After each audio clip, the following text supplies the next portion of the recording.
A stakeholder is anyone, any entity, really, that both is affected by an organization and can affect the organization.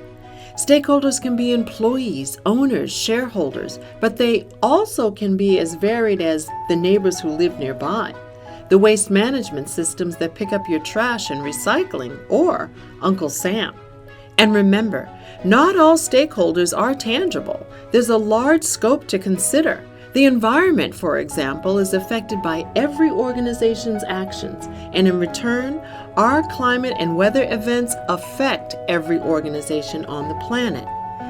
Some businesses already consider the environment, the biosphere, as a stakeholder, and they should. Patagonia, for example, has committed to link their profits to environmental activism. They put the interest of climate health at the core of their business model. That focus has adjusted the way they do business, their internal culture, and their impact on the world. The way we consider and embrace stakeholders in our communications, our strategies, and our business models will determine our impact and our success. Just like the biosphere, the noosphere both affects and is affected by the work, content, and ideas of our organizations. The noosphere is the shared global imagination, encompassing the conscious processes, thoughts, perceptions, ideas, and needs of all. It emerged together with human culture and symbolic communication, which enabled the global spread, recombination, and evolution of ideas. What might it look like to consider the noosphere, the global planetary mind, as a stakeholder in your work? The noosphere has such diversity in it. So if you come from a noospheric perspective, you not only acknowledge the concerns of all individuals impacted before you make a decision, and there are many, but you also allow yourself to be shaped by them. They're affected, so they affect you. Everyone is connected in a shared planetary mind. So abandon narrow thinking. Rather than focusing on profits alone, how can our decisions honor the dignity of our neighbors, our clients, our coworkers, and our larger community, our world of stakeholders? There's a toilet paper company called Who Gives a Crap? Yes, really. That considers both the biosphere and noosphere in their business model. Their toilet paper and packaging are environmentally friendly.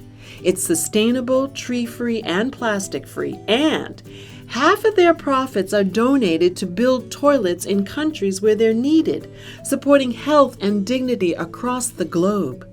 Studies show that with better sanitation, both physical and mental health drastically improve.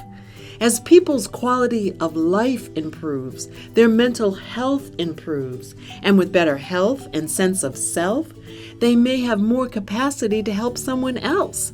That snowballs into healthier, more connected, happier communities with dignity and agency. Who Gives a Crap not only knows this, but is practicing this, thus contributing to a stronger, healthier noosphere. You may have heard, necessity is the mother of invention. We innovate when we have a need or a constraint that forces us to solve a problem. So rather than trying to get rid of constraints, the most innovative companies bring in more constraints, considering all the needs of all their stakeholders in order to create game-changing solutions. Many companies do this through appreciative inquiry, sometimes known as innovative labs, which focus on positive idea generation rather than negative problem identification. They invite in the voices of those who would be affected to help brainstorm the solutions that will best meet their needs, therefore generating the strongest business idea. So, are you taking the time to listen to all your stakeholders? How can humanity be better considered in decision making? How can we design our organizations to honor the dignity of all stakeholders? What would our society, our world look like if the biosphere and the noosphere were always valued stakeholders? And in that scenario, who doesn't win?